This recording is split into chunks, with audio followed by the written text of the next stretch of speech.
Cela pourrait presque être une plaisanterie, mais c'est véridique. Les vaches peuvent désormais envoyer des SMS. En fin de bulletin, nous nous rendrons dans les Alpes suisses, région test de ce dispositif hors du commun.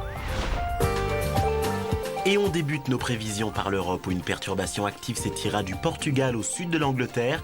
Les pluies les plus fortes toucheront le nord du Portugal et la Galice avec des cumuls pluviométriques qui pourront dépasser les 30 litres au mètre carré sur la journée. Il fera 9 degrés à Genève et 12 degrés dans les rues parisiennes.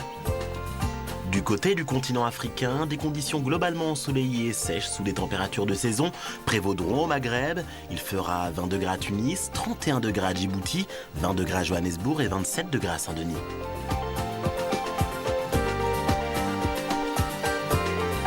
Faisons route vers les terres du Proche et Moyen-Orient où un temps très instable favorable à de fréquentes averses est attendu de l'Irak au sud-ouest de l'Iran. Il s'agira même de neige sur les sommets iraniens. Comptez 28 degrés à Doha et 30 degrés à Jeddah sous les orages. Crème solaire et ombrelle resteront de mise du côté du Proche et Moyen-Orient, mais qu'en est-il en Asie ? Sur le continent asiatique, on retrouvera des pluies qui affecteront la pointe sud de la péninsule indienne, parfois accompagnées d'orages. Sur le sud-est asiatique, le gros de l'instabilité se concentrera toujours sur l'Indonésie. Comptez 33 à Manille, tout comme à Vientiane.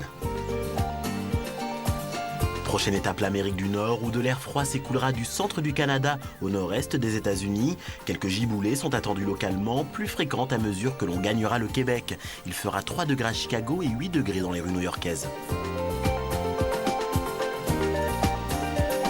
Jetons un coup d'œil à l'Amérique latine où une bande pluvio-orageuse active sévira sur une bonne partie sud du Brésil. Les conditions s'annoncent également très pluvieuses sur la Bolivie. Comptez 20 degrés à Montevideo en Uruguay et 35 degrés à Maracaibo sous les orages. C'est l'Océanie qui clôture ce bulletin, l'Océanie où un ruban nuageux et instable s'étendra du nord de l'Australie occidentale à la Victoria, occasionnant quelques averses, de faible activité. Les conditions météo s'annoncent plus sèches et ensoleillées sur le reste du pays.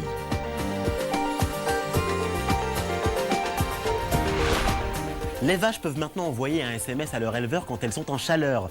Un dispositif de capteur actuellement en test dans les Alpes suisses permet à l'éleveur d'être prévenu sur son téléphone portable lorsque ses bêtes sont prêtes à être saillies. Un système qui s'est révélé fiable dans 90% des cas. On se quitte sur cette surprenante nouvelle et rassurez-vous, pas de SMS pour vos prévisions météo. Il suffit de rester branché sur TV5 Monde.